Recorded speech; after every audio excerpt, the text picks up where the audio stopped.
Okay, welcome to this edition, the Leetcode series. And today we are starting this new series of solving Leetcode problems. And I'll be giving you videos every day, you guys. So if you're interested in solving Leetcode problems with me, please subscribe to the channel, leave a like, leave a comment, and let's dive in.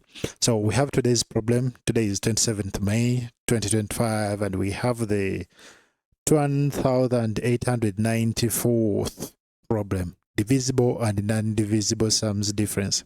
So what we are given here is you are given positive integers n and m. You define two integers as follows. One, num1. So we are going to look at two integers, nums1 and nums2, but nums1 is defined as the sum of all integers in the range 1 to n, both inclusive, meaning that 1 to n, they are all inclusive, that are not divisible by m. So the first definition, or num1, we want to look at integers from 1 to n, both inclusive, of course, but most importantly, they are not divisible by m. M is from here. It is a given integer we are going to see. So it is a variable placeholder that changes depending on the question. So we have also num2, which is also the sum of integers in the range 1 to n, both inclusive, that are divisible by m. So for case 2, num2, we are looking at these integers that are divisible by m. You see the difference? Non-divisible, divisible. And then at the end of the day, we want to return the difference between num1 and num2. Okay. I think here, even if we want to look at the base case, is there are elements within this range, and m and n, we are assuming they will never go to 0. Though if they are 0, at the end of the day, you will get 0. So I don't even see edge cases here. So let's reason about this. So what we want, or the strategy here, the approach here we want to use to reason about this problem is, let's come to our canvas here and draw. I think I have a rubber here. I don't need the rubber, I need a pen or a pencil. So for case 1, we have the range 1 to n. And here what we want, anything here, and this is what we call num1. Okay?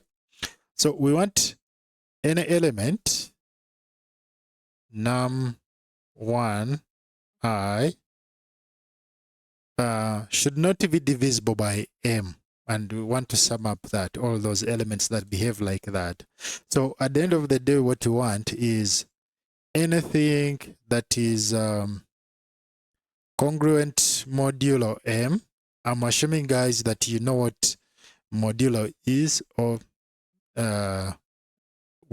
basically what it means, assuming you don't know, is when you divide a number by a certain number, you get a remainder. So that means it we want to look at that remainder at the end of the day.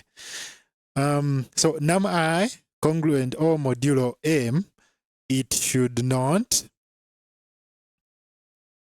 equal to 0. That's what it means. Like, the answer should not be 0. That means I, or the element within num, is not divisible by m.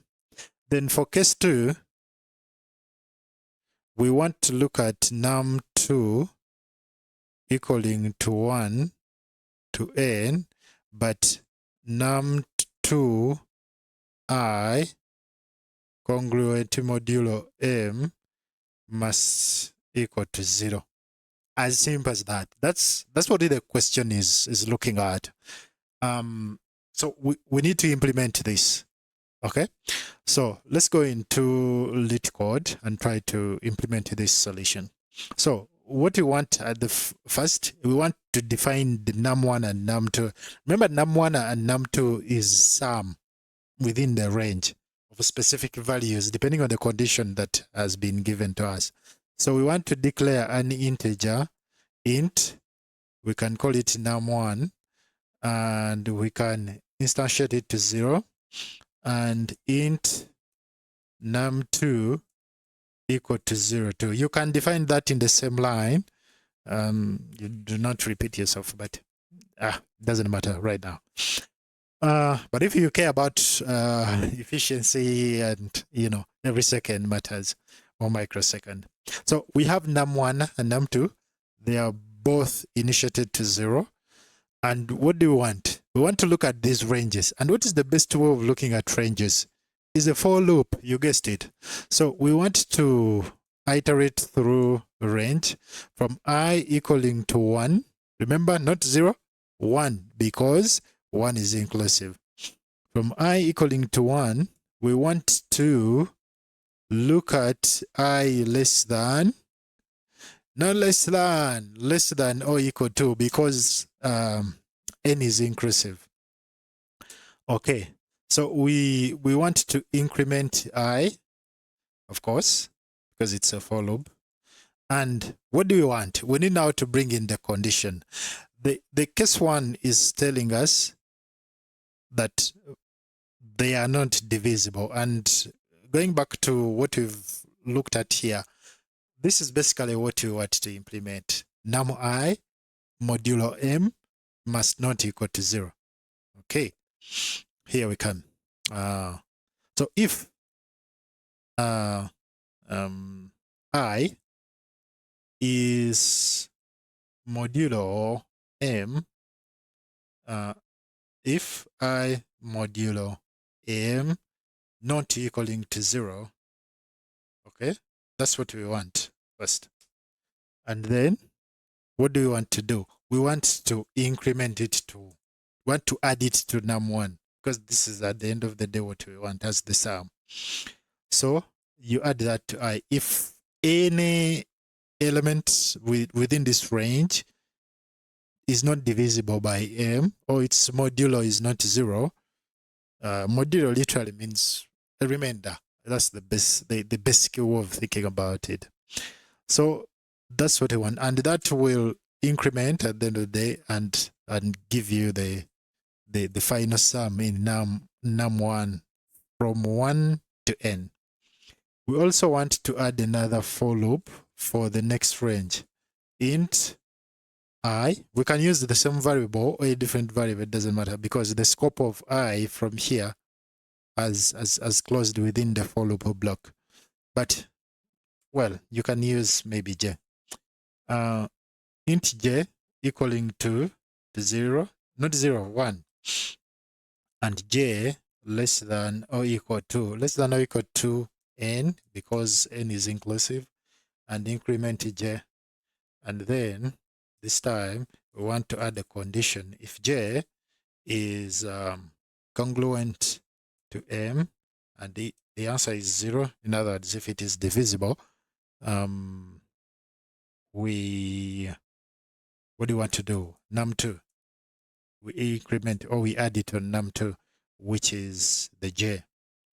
Okay, and at the end of the day, we want to return the difference. So return, don't forget to return num1 minus num2.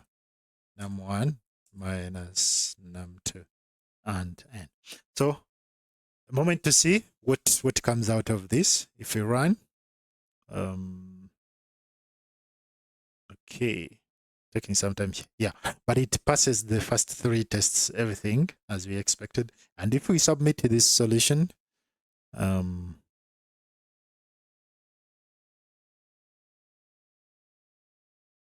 voila, it passes. So that's our solution to this problem. If you have any question, please leave it in the comment section. And thanks for watching. Please subscribe, leave a like, and bye-bye. See you in the next one.